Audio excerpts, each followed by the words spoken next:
And my understanding is we had a very busy summer.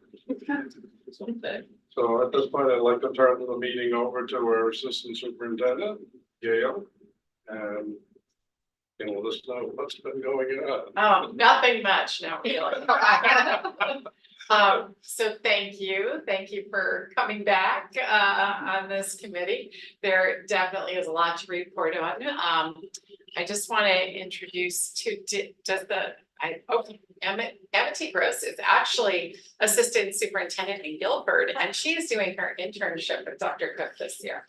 So she's joining us this evening as an observer. So I wanted to introduce her before further. Did you take Jason? Did you take someone's position or? Anine Crystal. The name was Sandy. Yeah, because I used to work. College. Oh, okay. I was Guilford High School. Oh, nice to know. So this summer has been really busy, and actually at the end of last year, we looked at all of the projects coming on board, and it was evident from our work last year where we had people doing the curriculum work internally. They were people who were in the coordinators positions, and they were doing a full-time job of a coordinator, a half-time teacher, doing evaluation, and then leading the curriculum revamping work. And despite their best efforts, it was extremely challenging. You did see many presentations last year of how far we were able to get, but there was so much on the horizon this year and so much that we needed to do. We reassigned Michelle for a 1-year reassignment to be a curricular lead. So she could be jack of all trades, because there are so many pots to pull from this year. With a district project that's so big as to make 2 pre-K through grade 5 schools, and all of the curricular impact with that, along with the other disciplines that were slated to come on board, along with some of the work that we were able to achieve at the end of last year. So essentially, Mr. Klaskin, essentially we reassigned Michelle to be in that position, and she thankfully was on board and ready to take the challenge. So I'm going to turn it over to Michelle so she can share with you the work that she has been championing this summer. Thank you so much for having me tonight. I am very passionate about curriculum. It's been a wonderful experience in the coaching role for the last 10 years to have such a voice with curriculum and with teachers and building. So this summer I was charged with working mainly with science, but many other content areas. So it's been invigorating and it's so wonderful. I created a little word cloud up there of all the different teachers that were here this summer, and there was quite a few. We had 59 teachers that came in over the summer, and I worked with 7 different content areas. So I was very busy learning different standards, both, ELA obviously is my wheelhouse, but CTE, science, social studies, math, world language, and music. So 7 different content areas wrote. And we were, working with about 91 units altogether. They're in various versions of the revision process right now, whether they're at CRC or getting ready for board approval, but that's where we are. That word cloud kind of shows that if the name is big, that means they were here a lot. So Paul Medvick is our science coordinator at the high school. I was with him a ton at the beginning of the summer. But all of those teachers up there, I worked with at some point this summer. So that's the start of summer. Was like, here are the different projects that happened. In science, most recently, Gail shared our NGSS scores. We saw that at the opening of convocation. There's definitely some room for improvement that we saw in the science area. So specifically for me, one of the things that I'm working very closely on is aligning units to the NGSS standards. There's still work to be done there. So we've started that work, but we're really going into kind of an audit right now to see where we have goals and, holes, goals, wherever, teachers think that we can grow, but also making sure that there's alignment. And there was some similarity in our 5th and 11th grade, but we have a little dip in 8th grade. So I'm very curious to see what we come up with as we look at what we have currently versus what the standards are in NGSS. In grades 9 to 12, we already have units that are being reviewed by CRC. And Paul Menzik and I worked with many different his department, but many different courses in high school. And once their work at the high school is complete with NEASC, him and I will resume the writing process again. So right now we're a little bit on hold, but they'll be done with NEASC in November. So we'll resume that work. I just want to jump in and say, you can see that the curriculum refresh cycles are really important that we're engaged in, because we see a dip in science scores, or they're not where we want them to be, and lo and behold, science is up for refresh. So that gives us the opportunity that we planned for that. We could go deeply into that content.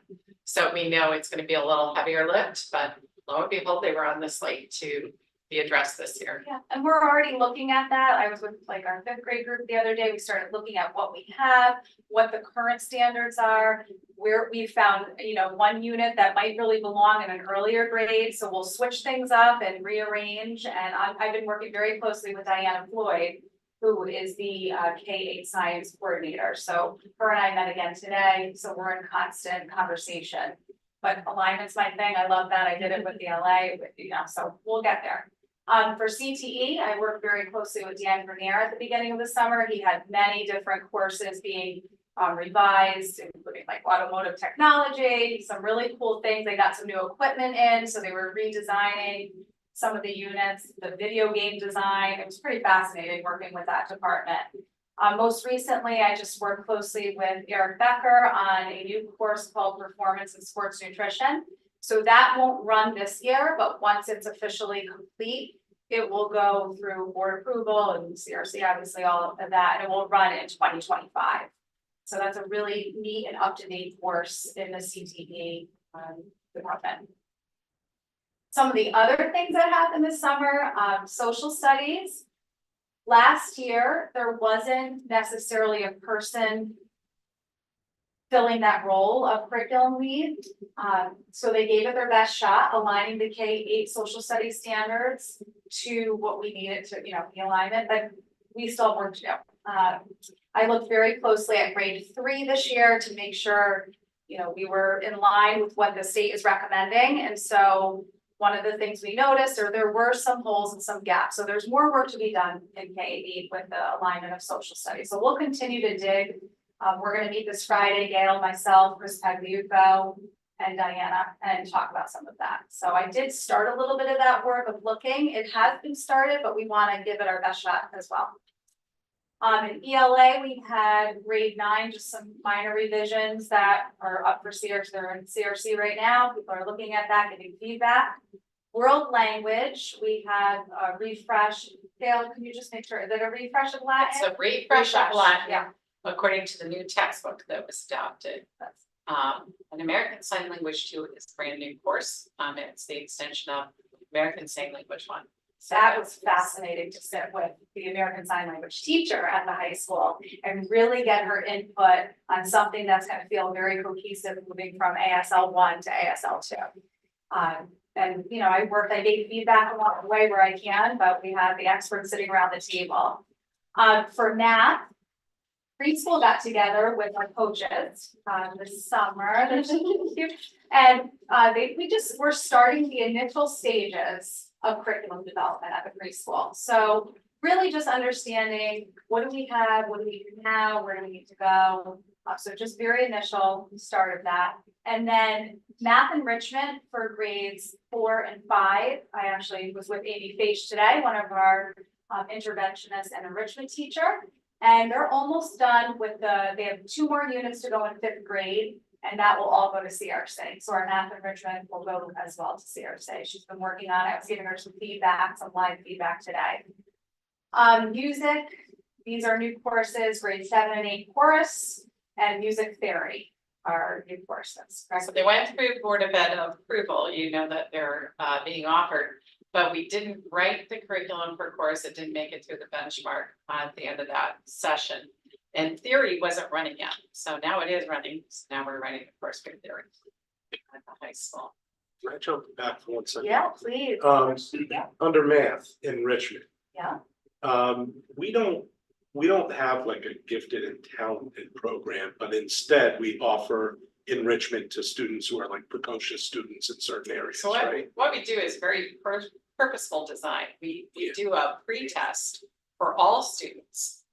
And recognizing that math differs so much unit to unit, that I can be very adept at doing measurement and different measurement instruments. And if my unit's on measurement, I do a pre-test and I test at 85% or better in that unit. And that means I can attend some enrichment classes, which is which is that group of students who have tested out of that unit, for lack of a better term.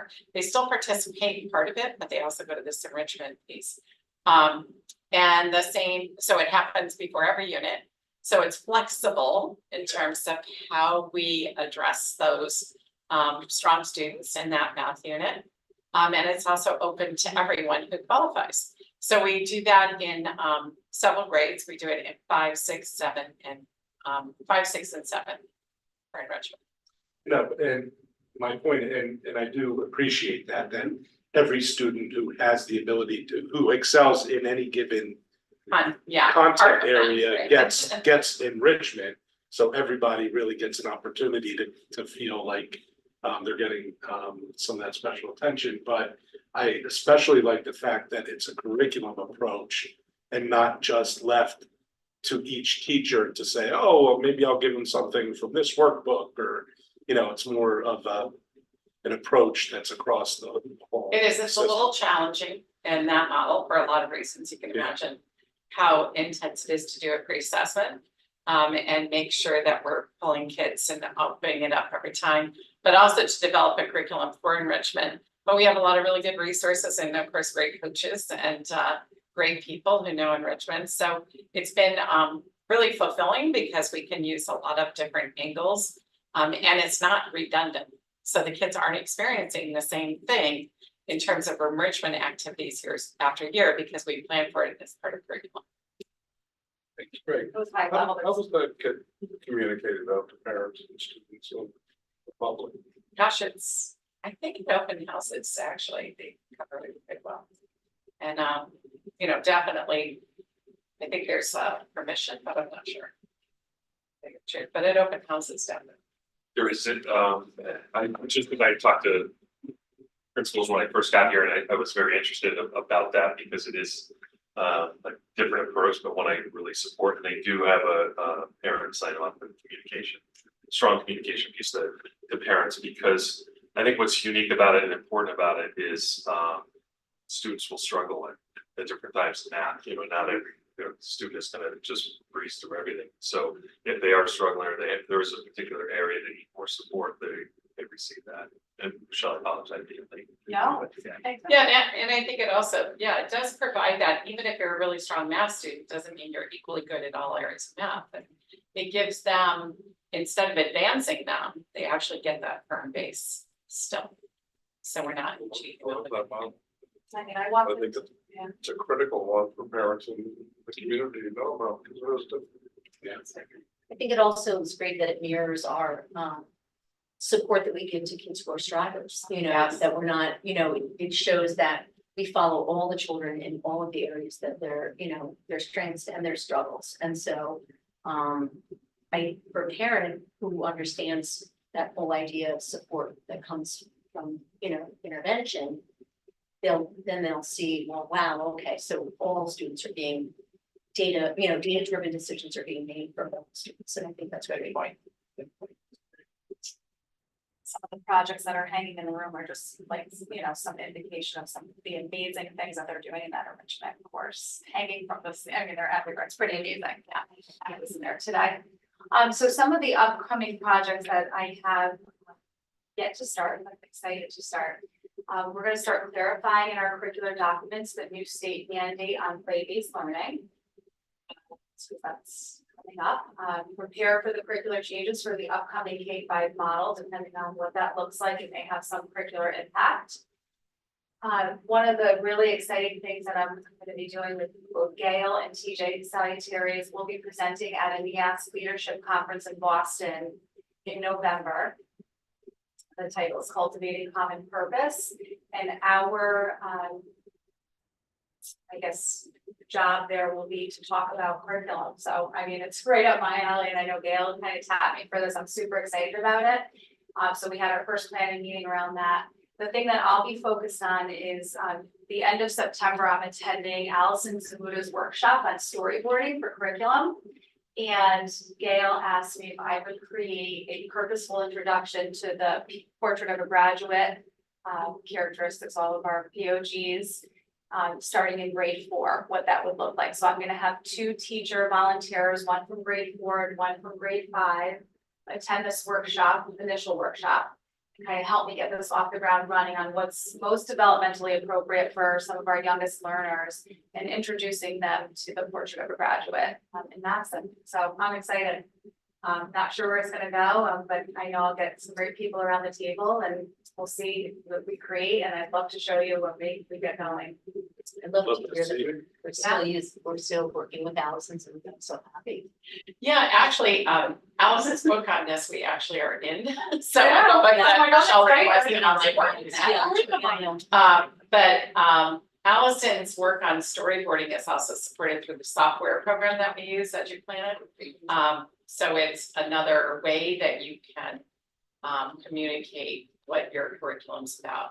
So this one seemed like a perfect unit. It's gonna be a mini unit, 2 weeks, where students have seen on their rubrics, things like analyzing self-direction. But now in 4th grade, we're putting all those pieces together and we're saying, hey, this is what this means, and this is why it's important to you in your future, and why you need to value growth in it. 4th grade is our second Madison experience. That's that interdisciplinary experience that focuses on standards and capacities. So 4th grade has that second experience, and it's an all year kind of project.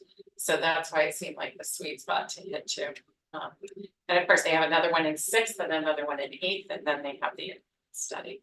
So those are our big cornerstone assessments. So you can see there's just a lot of stuff going on and lots of different buckets.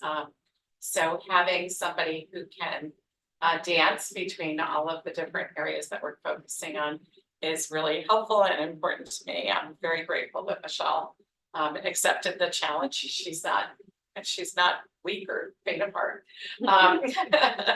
And we meet on a regular basis, and we meet with teams on a regular basis, and then she's kind of elbow to elbow with them doing this work.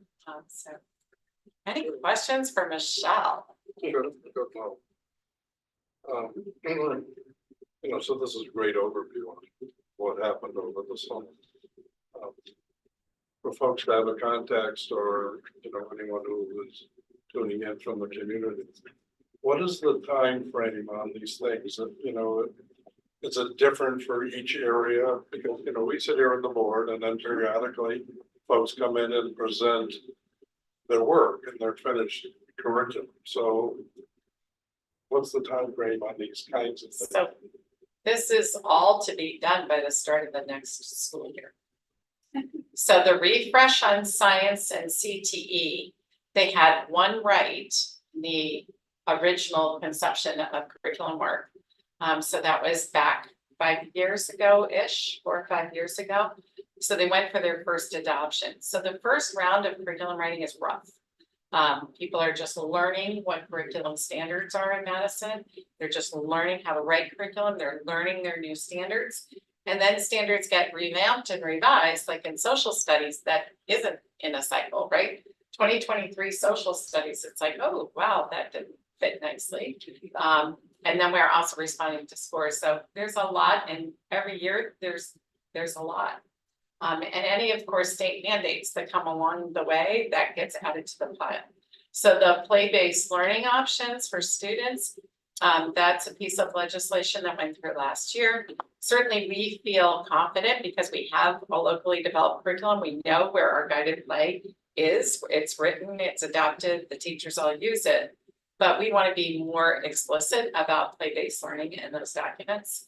And we're also doing a lot of work with pre-K. So in the community and also in our own pre-K. So we want to make sure that we're being consistent with that. So we're doing some play-based work with the local community pre-Ks as well. Probably a book study coming up this year in a mini conference. So that's exciting. But yeah, all this year, Stephen. So all the members of these teams know this is the window They do. in which to complete their work. There's a lot, yeah, there's a lot. And on the budgetary end, like, people know when their cycle's coming up. Because they're waiting and they know that I'm not gonna fund another department who's not in this priority list. So they wait, they know science knew that this was coming up this year, CTE knew. So they do their audits the year before of what people wanna change. And then they're ready to go and be active. So they expect to work in the summer, they expect to work during the year. And they know that it's gotta be wrapped up by the end. Which is tough. I just love all the engagement, to have that many, teachers assembled around these endeavors, it's, It was really- hopping. it's a testament. It What? was busy. It was It hopping. was awesome. Yeah. I was really on my toes moving from room to room all summer. There were times I couldn't meet with Greg in this room because Yeah. they did it. Yeah, it's been great. Really has, everyone's contributing around the table. They feel like they're part of it. There's ownership, which I think is, my own personal experience with curriculum is when you are part of it. It really does feel great when it's being delivered and voices in there, which is important. So. And I hope that what's clear in this is that we're not just refreshing the work, we're advancing the work. So we're always looking to like, how do we go to the next step of work? How do we advance and how do we do more? Which brings us to our next, if you're ready. Thanks, Michelle. Thank you. We can have Michelle stay if you don't mind. She was part of the next committee too. What do you do for your day job? Plenty. So this summer, we decided to pull together a team to examine a few different aspects of our literacy curriculum. And this is the K-3 approach to literacy. So you can see our coaches up there. You could see that there were kindergarten, grade 1, 2, 3 teachers from both schools, special education, and also administration and central office. And this was a volunteer subcommittee. And the charge was made very clear to the staffs in both buildings. And it was really whether you're interested for whatever reason that you wanted to go into this review team. The review team was charged with 2 different pieces. One was to look at the district data related to the pillars of early literacy, as well as the state achievement data to identify and target any areas for improvement. We do this on an ongoing basis. You just heard about our examination of science results and what we're doing about that. We look at standards, we look at materials. So now we're reviewing our data, really looking at reading and the research on reading. And then we also wanted to examine programs and evidence of impact for those identified areas to make a recommendation to the district for next steps. So the big mission was very clear to this team. And there was a lot of introduction to the committee around this is not about my right answer, anybody else's right answer. This is about your right answer and about what the children of Madison need and the information we have to make a very critical recommendation. And I made a promise to them, as did Craig, that whatever the outcome of that committee would be, that we would support the outcome of that committee. So it was a committee that was led with the utmost integrity and responsibility for their best professionalism. And they came to the table with all that. If you know the people on that other side, you get nothing but honesty from that discussion, which is great and what we wanted. So this is what we did over the course of 2 days. We looked at our universal screen data, which is on the state approved list, and we disaggregated that data for all students and high needs subgroups. And we held it up against a very high benchmark of 85% in each of the pillars, which is the recommendation from the reading lead. So we kind of drew a line of 85% threshold, and we looked at all of our students, and we wanted to see if 85% or more of our students were achieving in the universal screen in the areas of fluency, vocabulary and comprehension, phonics and phonemic awareness.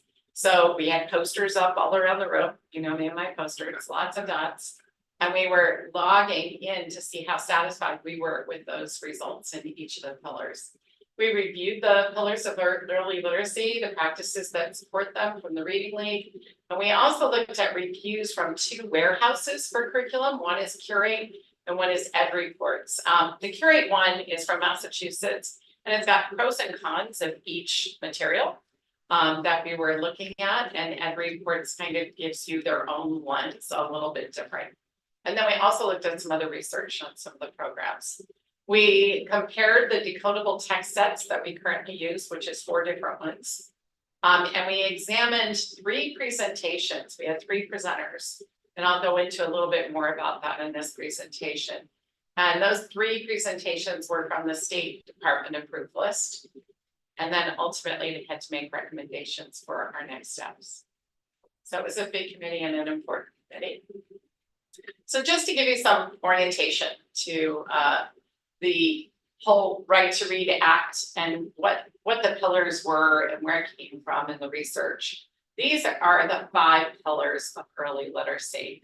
And there was a study done in actually 1999 where a report came out, and this report is driving the legislation. So it's a bunch of research, kind of combination of research. And what they were charged with is to try to identify what the primary pillars were for successful reading, and also how to combat dyslexia.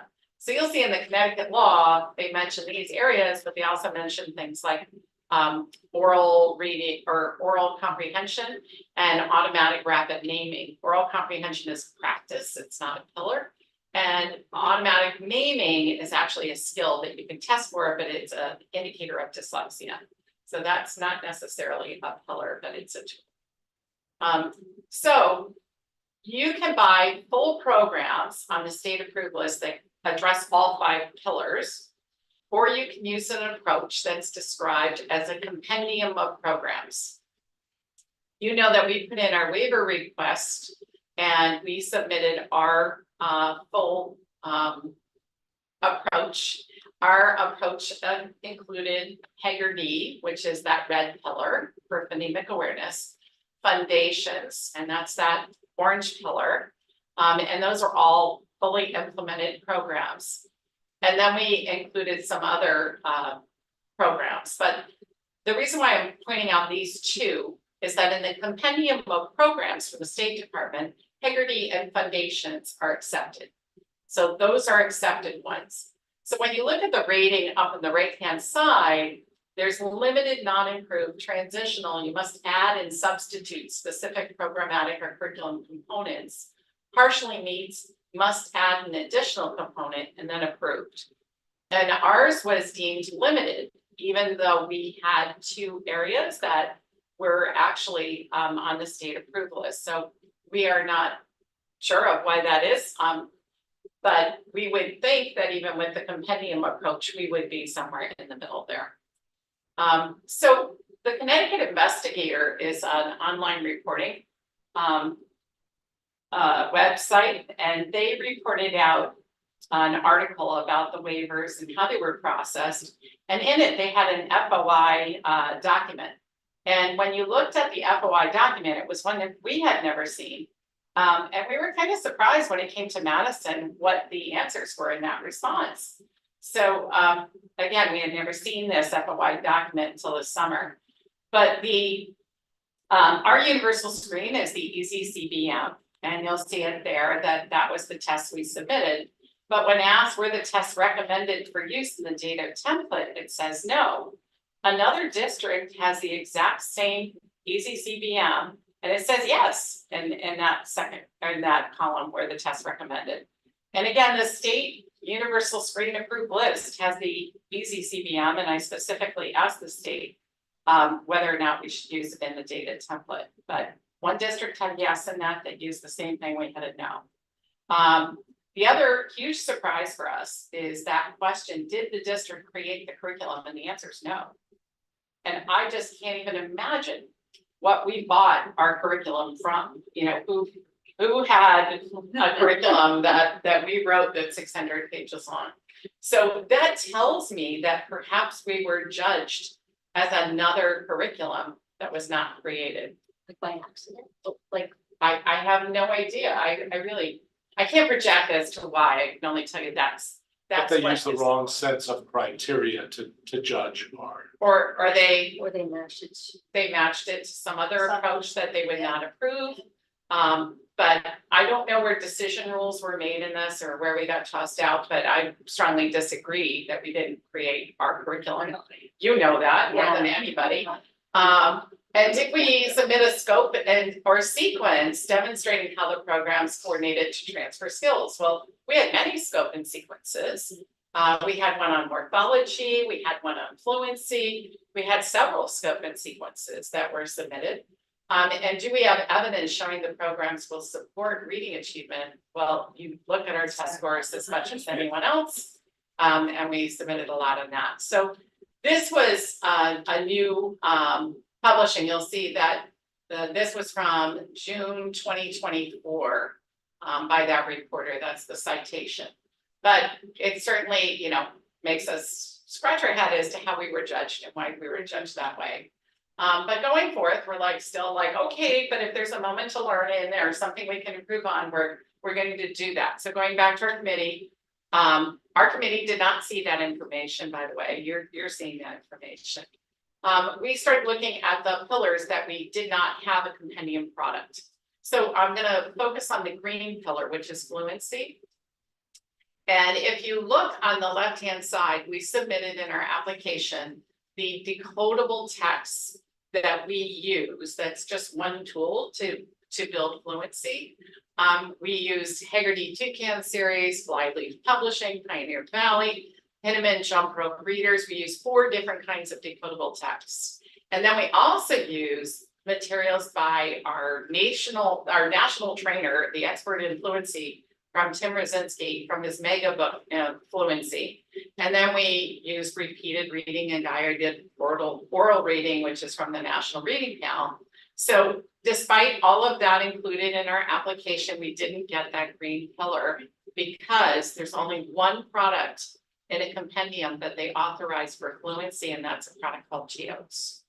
And the Geodes product, I understand, was approved because it ties to foundations. It's a product that's partnered with foundations. So if a skill is taught in foundations like long vowel, consonant, silent E, then it's going to have a decodable text that says use this number 5 decodable text to match with this. Now, all of the ones on the left have a chart that show you where long vowel, consonant, silent E, which decodable text is there. And I assured them my teachers can read charts, but we didn't get that color. So one of the products that we looked at in this committee is Geodes. That's the product that was approved.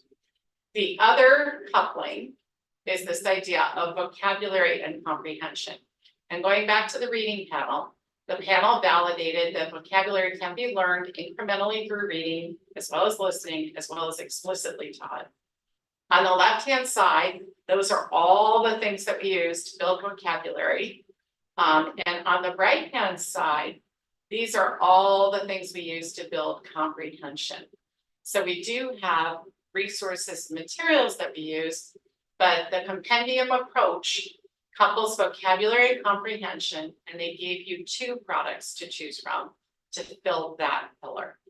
So this is kind of the breakdown of our options. So they would call this like 7 different options. It's really not.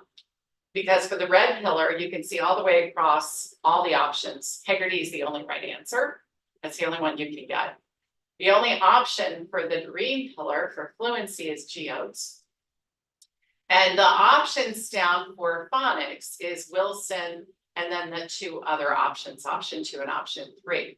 Because we have Wilson, we have Heggerty, it made sense to go with Geodes and look at Geodes. But you can see that for the vocabulary and comprehension, there were only 2 products that you could pick from. And one was called Wit and Wisdom, and the other one was called Bookworms. And I put in red one of the citations that concerned us about a review of Wit and Wisdom from the Journal of Curriculum Studies. And the committee decided that that was not a product that we would be interested in pursuing or examining. In part because of that citation. So our committee looked at bookworms, geodes, and then we also looked at one of the whole program approaches that would be like you dump everything out, you take this program. And that was American Reading Company. Those were the 3 resources that we had examined. So I'm just gonna pause and see if you have any questions. Are you with me? No, Do you understand? I'm in pain. Okay. Yeah. But do you follow kind of where we are? Yeah. We're with you. Okay. Well, just one question, the very nice thing you said, American reading, because I don't see it up there. What- So that is the It's entire programs. There's a list of entire programs that you can also look at. And we picked American Reading Company because it was the workshop approach. And it was most similar to what we had been doing in our classrooms. So we looked at American Reading Company and we had a presentation from them and material samples from them. We had material samples from Bookworms and a presentation from Bookworms. We had material samples from Wit and Wisdom, but we did not seek a presentation from them. And we had a material sample from Geodes and a presentation from them. So we heard from each of the companies and we reviewed all of those sample resources. Thank you. Yeah, thanks for asking. Any other questions about this? And So the other important thing is that these are approved by Connecticut districts until June 30th, 2027. So that's what it says on the state website. So we are here. So the conclusion of that committee was that we would do an assessment audit. We've actually just done that last week. We met and we were looking for redundancies in some of the assessments that we're using because now we've added assessments from so many different companies that we're feeling like we're over assessing in our early elementary kids and that we're not getting enough teaching time. Yeah. So we're continuing to do that. We also are looking at our workbook and our consumables inventory. An important part of Bookworms and Wit and Wisdom is that they have 4 workbooks that come along with them for the year. We're already using 3 workbooks from the other programs. That would mean 7 workbooks for our first graders and second graders and kindergartners. So we're still kind of working on exactly what that means. And some of the workbooks were very spacious. They didn't have a lot of meat in them, but you would reorder those. We're also continuing to develop our professional learning communities, data review processes and protocols. We are committed to ongoing professional development. The committee recommended that we continue to work deeply in vocabulary and comprehension. And we are piloting, they did decide to pilot the Geodes fluency materials. So we have a kit in each school, in each grade level that is being piloted this year. That can also have some consumables associated with it. So we're getting to know that product well. We always feel like we can do more with fluency. Fluency is such an important skill for kids to have as they go up through the grades. When you're very disfluent, then you don't get the vocabulary and comprehension. And we're developing also some protocols that we're going to be doing just to even clarify our curriculum even more. Like, what does it look like when you do a read aloud across grade levels? So kind of taking that approach of like, what do these other materials do without scripting to that length? Like, can we develop some protocols? And the other recommendation is that we have a tab added to the district website where language arts is, a separate tab saying science of reading, answering those very clear questions. What is the science of reading? How is Madison Public Schools applying the science of reading? And going through kind of a mini education from that national reading panel of what each of those pillars means and what we're doing to address that. You should have, I think, in part of your mailing what the overview is of that website page, but we wanted to clearly communicate to the community what we're doing and how we're doing it, and also how we're progressing along those lines. So that's where we are. We haven't put the tab up on the website until this evening. After this evening, we're gonna post the tab, so it's there for open house, and our teachers can point, parents to it as another informational piece. So that's where we are, so, as far as, you know, what is state approved, what isn't state approved. On that list, if we did the compendium approach, we have the red pillar, we have the orange pillar, we're piloting the green pillar. And the blue and the purple pillar, we didn't select either product or recommend either. For the compendium approach. And we're done with waiver. Yeah, I was gonna, that's a great question. I was gonna jump in. And Yeah. just share that. So the state has been adamant that there's no more waiver opportunities. There's no more reconsideration of the waiver, even if we showed a mistake, even if we went back and said we bought geodes and now we have this other pillar, you know, firmed up with what they feel that it needs to be. So, you know, I think that short of going back with buying those other two programs, with the other two pillars and scale shared, we don't have an option at this point. So the entire group, you know, at the end, you know, me, I did a lot of Post-it notes, a lot of cards, a lot of weighing in, a lot of individual tabulation. How comfortable are you with your recommendations?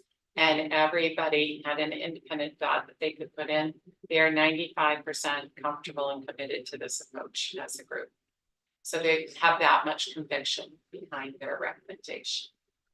Some of these folks went to the trainings that were offered by the state as well.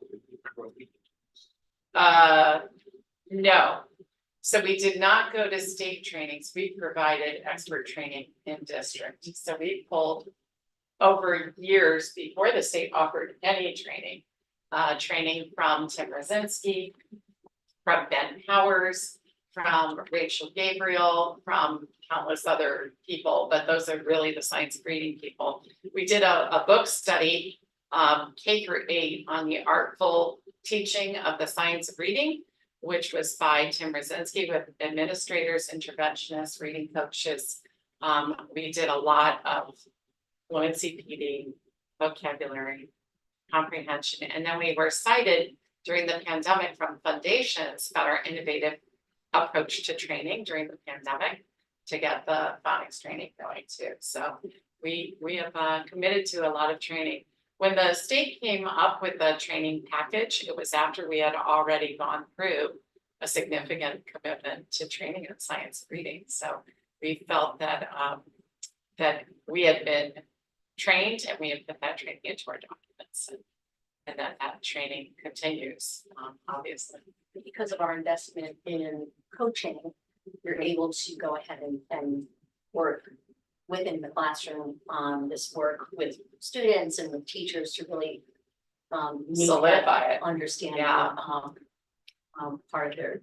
And actually, for any new teachers coming on board, we are working on now a training on the science of reading and training that they might have missed in modules that will be recorded, so we can roll out to new teachers. So we're trying to kind of keep that element going and that professional learning up. The coaches also went, in addition to that, to more training on dyslexia. So they went to quite a few seminars and sessions and workshops on that. So we continue to do that too. There's so much to learn. You know? How do you feel about it? How do I feel about it? It's working great. You know, we're looking at test results that place us number 1 in DIRT B for grade 3 and grade 4. And, you know, not that that's the end all be all, and that's why I look at the other indicators, universal screens and house assessments, how kids are responding to our intervention. And I feel that when I ask a committee to be honest with me and I say, you can say whatever you need to say, weigh in whatever way you need to do it, and I will do what I hear and what the Post-it notes and dots say, and they are unified. So even without the waiver. Even without the waiver, they're feeling that we have implemented the science of reading completely. You know, the state's interpretation is product-based, and our interpretation is we have some of the products and some of them we have implemented and didn't buy something. Yeah, the state took a strong position that was product-based that said, these are the ones we're going to approve, and everybody has to get in line. And one of the frustrations we've shared as a board with the administration and the teachers is that we feel that we may be providing an even better approach for our local set of students than any particular product approach, full product program would be able to give us. And now even them trying to nitpick out pieces of our compendium approach, it's not borne out by our data that we need to make a move or a shift further toward the state. On the other hand, what I like about the committee and the outcome of the committee, maybe they found that geos or, it's showing a good faith effort to find places where we could add and come a little closer to where the state wants districts to be.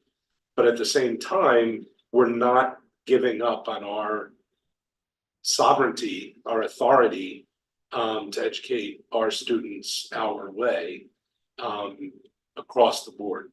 Yeah, I would say that we've grown and learned throughout this process. We have become better. We've become focused on, I think, all of the right things, and we've been analytical and done it with integrity. But we are also charged with serving the community that we're all employed by, and after looking at the products that we did select one for pilot, and that was based on all of that combination, right? Data, looking at what we have, seeing what may we get from this product and why should we try it? And that's always been the way we've done it. But I think that when we looked at bookworms, we weren't sure. We were sure that wouldn't advance our work. And that was the bottom line. We were sure it wouldn't advance our work. And I do say we, because I don't think anything is me. I have a collective room of people and I charge them with being honest, and they know that that's what I expect them to do and that's what I promise them to do. So I really feel that there's no one who knows our curriculum and our approach more than our teachers who wrote it. And who sit all over these offices in the summer and during the school year, committed to making those improvements. So, they get out of it too, maybe we should do more nonfiction, direct reading in science and social studies. So that's something we're doing too. We always get better. So it's not for naught, it's all worth it. But certainly I didn't have anyone at all in that committee indicate in any way, shape, or form that we should go any further than what we did here. As unified. So then the question becomes, and Steve, if you want to take over and discuss this, but the question becomes, where do we go from here? Because clearly there is no waiver process in place anymore. It doesn't seem like there are terrible teeth in the mandate from the state. And it also seems from our very informed internal study of this that we're on the right track and we don't want to move from that path. So I guess it's incumbent on us as a committee and potentially as a board, at some point to ratify our approach. I think that's absolutely true, but this whole conversation started with step one of the process, which was disaggregating and looking at the data in relation to our students, driven by an idea that was also stated, which was the whole purpose of this is to serve these children in this community. So, when you start from, an open approach of, if we look at the data and we see gaps and we see needs and we see things we need to attend to, then the expectation is that we will attend to those. But if we're doing that and we're seeing levels of success, then I think it's incumbent on the board, you know, as representatives of this community, these children, keep supporting what is working. At any point it isn't working, that's an entirely different, you know, situation. But, you know, as we've said before, you know, there's limited time and there's limited resources. If something is working and you change it, that means you're stopping something to do something else. You know, and I think morally and just practically, we have a difficulty where how this will play out. You know, I don't know. I mean, it's infuriating is not too strong a word to say independent review where things we've done, it says, no, there's no evidence of that when we absolutely know there is evidence of that. And quite frankly, you know, if that were true, it wouldn't be defensible. We'd say, you know, you're right, we're not doing that. Consequently, you know, we need to adjust. But we have more than ample evidence that these things are in place. And if there's a failure to see it, that's not our failure. Well, we'll see how it plays out, but you know, at what point are, you know, is this board or the members of the school system going to make a decision that we're not going to do, or that we're going to do something specifically that we think is not in the best interest of the learning of our students? You know, can't do that. That is our primary charge. Well, I see no reason to belabor the point if somebody wants to, I mean, I'm a non-voting member of the ex officio on this committee, but, you know, I would recommend somebody make a motion and do something about it.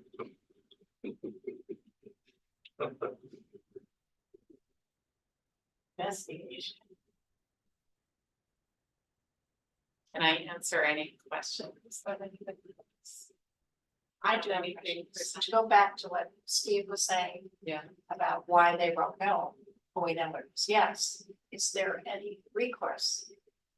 So I think what Dr. Cook and I hope to do is to send another letter off, and really try to understand a little bit more about, like, you know, again, this was a resource from an FOI request as reported, so you know, there could be an explanation or something that we don't know.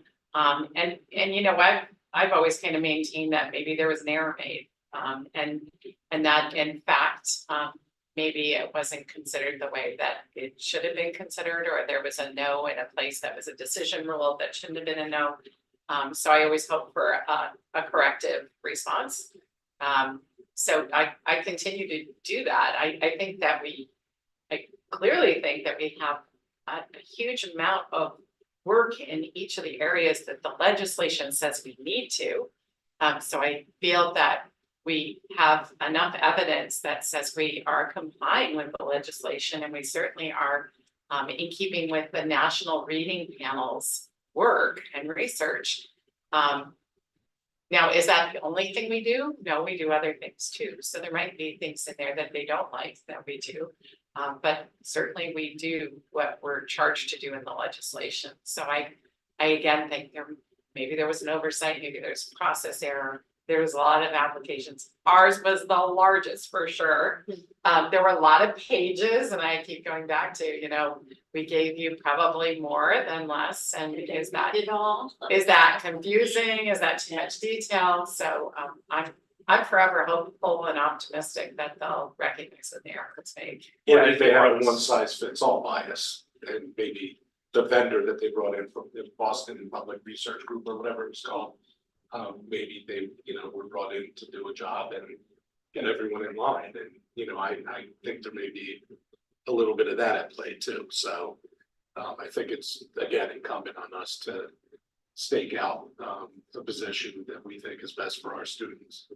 Yeah, I think, no, that was a perfect segue, because I think Gail and I are very much aligned in this, and we do know on the first round, when we submitted to be a program, they did not read it. So we do know that occurred at that point. So I think we have to continue to work every single angle, you know, the board later tonight will consider a CAPE resolution that would help maybe this in the future happening. You know, but we do know the commissioner came out and said there's 5 programs not approved at this point. We can name well more than 5. And so we're struggling with that, but as we would move one pillar over, we do know we have a stronger program than the one only independent curriculum program that did get approved. So, you know, whether that has to come from the legislator to have another review, whether that has to come, you know, directly from, you know, the commissioner or something like that, I think we have to keep working those angles, because as Steven said, for us to sit here and make a decision that we don't have to make to, you know, weaken our reading program would be educational neglect. I mean, we just feel that that's not the way to go about, you know. Do we sometimes in the budget process have to make some difficult decisions that we all kind of struggle with? Yes, but this is very different than that at this point. It's simply the opposite, where we have to put something in the budget that would take out other things, which for us is always teachers, you know, so we don't want to go that direction.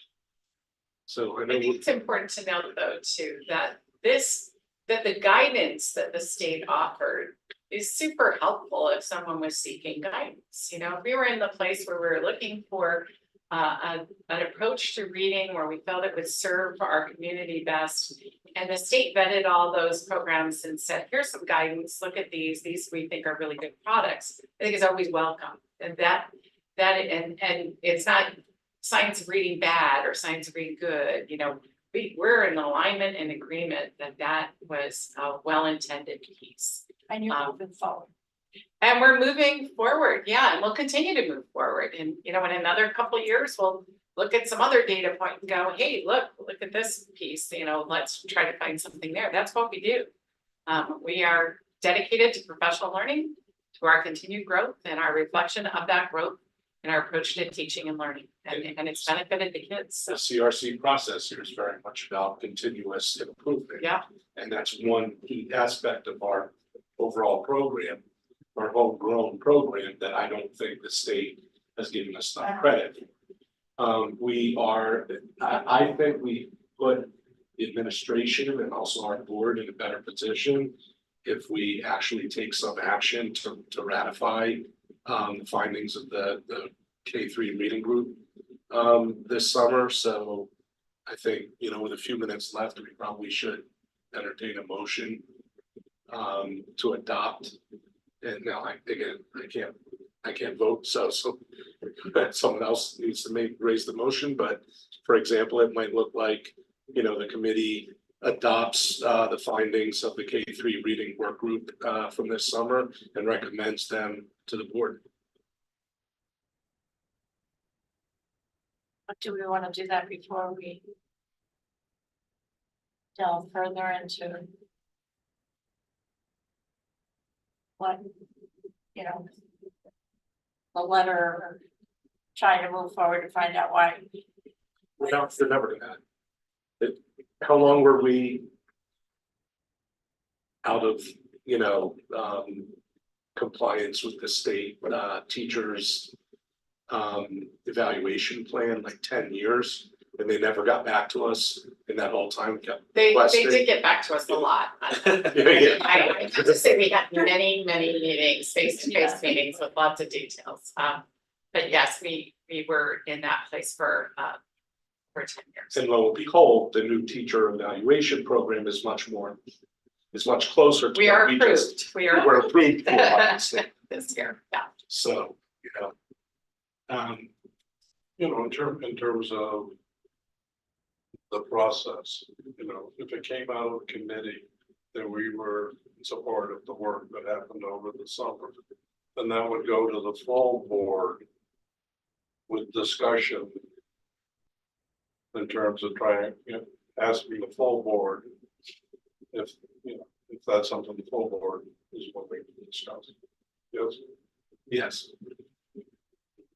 And there could potentially be an action item connected to discussion that would potentially have the board ratifying, you know, and adopting That the would, work of the K3 reading. but that would have to be, do we have to do that or not, or we don't have to this? Sorry, I couldn't hear that. Do we have, would we have to do that, or? I mean, it's been presented to us, that's what they're doing. Do we? Well, have the to- board is required to adopt and maintain curriculum. Right, so to the extent that this is a change in our approach or a partial change and also a partial. You know, reaffirmation of our approach, it would seem to me that. The board would have to adopt this as a change, just like when you come to us with changes in, you know, course designs and. Changes in curriculum on, in other areas. we always- But is it a change or just you've added? Programs. We are piloting now, so there's no immediate requirement that the board take action. It would be more of a show us support, I think, at this point. I would agree. Okay, I'll- I mean, we pilot materials in lots of areas, require board Right. motion to do that. Would it be helpful from Gail's or Frank's perspective to have a vote on it or not necessarily? I think we feel very supportive. Supported, in this area. I don't think we, I'm speaking for myself and you do more of the work, so disagreement if you want. No, I think, I really feel your convocation comments, Michelle's boots on the ground. I think the teachers are feeling very supported in the approach of maintaining their curriculum. They feel empowered, they had voice and they looked at materials. They made a recommendation, we purchased the pilot materials, they're doing that at every grade level. And they know that if they like it, we're going to continue to purchase those materials for them to use. I think that this is important information for the board to have. In particular, this committee, because the outcomes of the compendium approach from this committee did not recommend the adoption of a material, one of the two materials that would finish up the state approved piece. And that's why I wanted to make sure you were all informed and that you were aware of the process and what the recommendation was. So through our inaction, we'd also be taking a position on not adopting some of the things. Stephen's reports are always very thorough to the board. I just want to make sure that the committee understands and has a chance to ask questions and that they know the process we went through. And that the full board is aware that we went through this process and where the committee wanted to take action and where the committee did not feel it was in our best interest. So at least it might be a little premature at this point to vote affirmatively. But I think on the record. I think it's a true statement, but I can't speak for all the members of the committee. That we are in support of this action, or this process rather. We've continued to be. So to make statements that in full understanding of what this process was and what it means. The curriculum committee continues to be in support of this approach and the results that come from it. And then that is on the record. Do we need more than that? I'm not sure. That's right. Thank you. Yeah, you're welcome. Yes, Thank you. Thank you. Thank you. Thanks, Michelle. Thank you, Michelle. A lot of work. It's fun, we think it's fun. Dirty everybody. Yeah. You're right. Public, members of the public. So far, any public comment or any further comments from the committee, we will adjourn at 6:35. Thank you.